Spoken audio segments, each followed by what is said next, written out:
The office building had long fallen silent.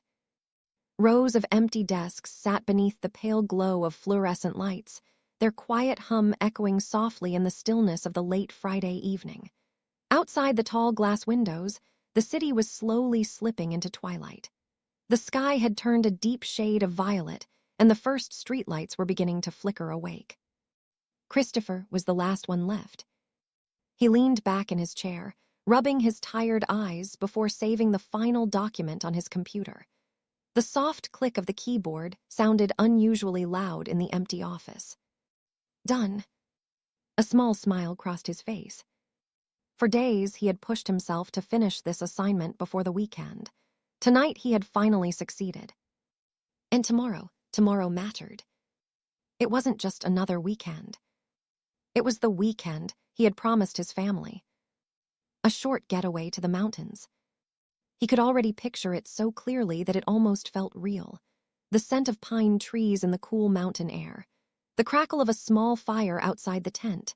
His son running around excitedly with a flashlight, laughing at every shadow. Rebecca sitting beside the fire, her hair glowing softly in the firelight, smiling at him the way she always did. Simple things. But those simple things meant everything to him. Christopher shut down his computer, grabbed his jacket, and walked toward the elevator. His footsteps echoed faintly along the polished hallway. When he stepped outside, the evening air felt cooler than he expected. A light rain had begun to fall. It wasn't heavy, just a soft drizzle, but it coated the streets in a thin silver sheen. The pavement reflected the glow of streetlights like scattered pieces of glass. The smell of rain mixed with the scent of wet concrete and distant traffic. Christopher pulled his jacket closer and scanned the road for a taxi. One passed. Occupied. Another drove by without slowing. Then the street fell quiet again. He sighed softly and shrugged. Well, looks like I'm walking.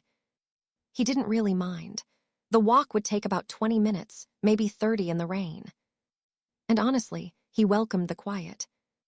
His shoes tapped gently against the wet pavement as he walked through the dimly lit streets. A few cars passed by, their headlights cutting through the misty rain. His mind drifted again to the mountains. To the tent he had packed. To the marshmallows his son insisted they bring. He smiled. Across the street, a fancy restaurant glowed warmly behind large glass windows.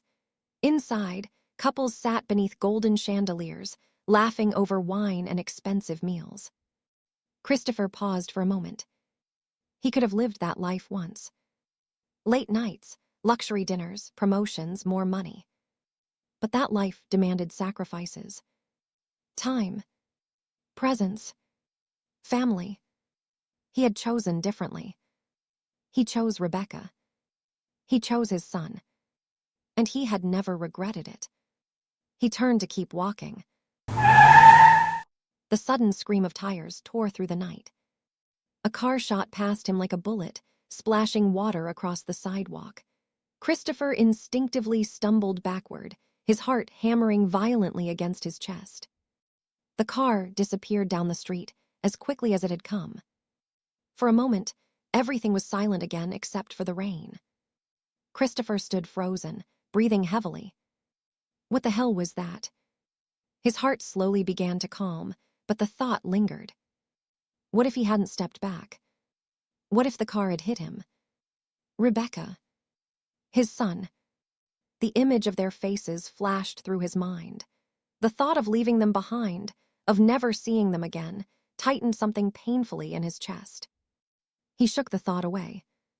Stop being dramatic, he muttered softly, and continued walking. By the time Christopher finally reached his house, the rain had grown heavier.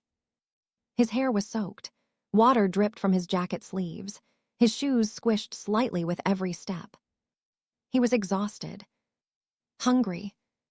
Thirsty. Home. Relief washed over him as he pushed open the front door. But the moment he stepped inside, something felt wrong. Not frightening. Just unfamiliar. The living room looked different. He frowned slightly. The curtains were new, soft beige ones that swayed slightly near the window. The cushions on the couch had been replaced with darker ones.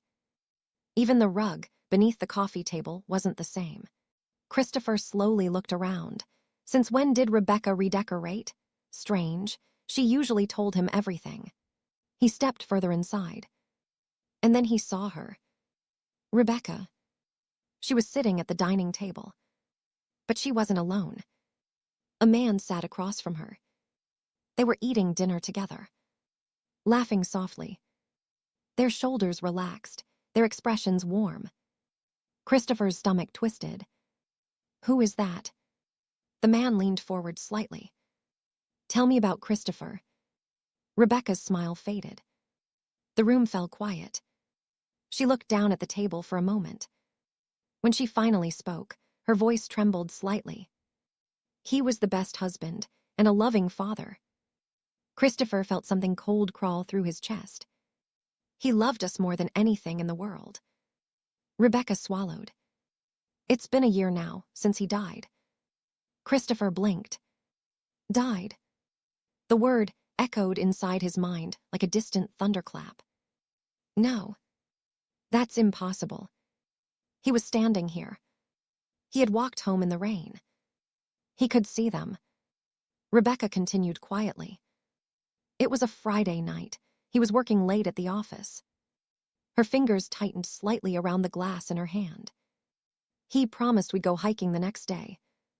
Her voice cracked. But while he was walking home, a car hit him. The room felt suddenly colder. He died on the spot. Christopher staggered backward. His hand slammed against the wall behind him for support. The world tilted. The rain outside grew louder. He looked at Rebecca, at the man sitting beside her, at the house that was once his. But no one looked at him. No one saw him.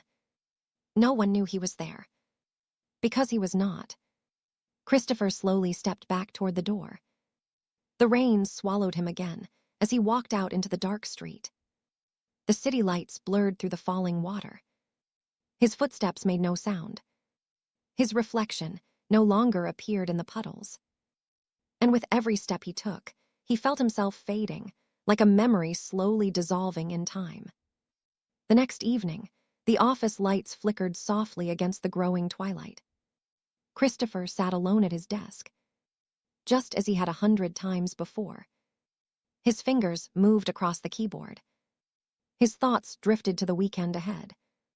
A soft smile touched his lips. Tomorrow he would take Rebecca and their son hiking. They would set up a tent, cook over an open fire, roast marshmallows, laugh beneath a sky full of stars. And somewhere deep inside his fading memory, they were still waiting for him. He was trapped inside it. And in his heart, they always would be.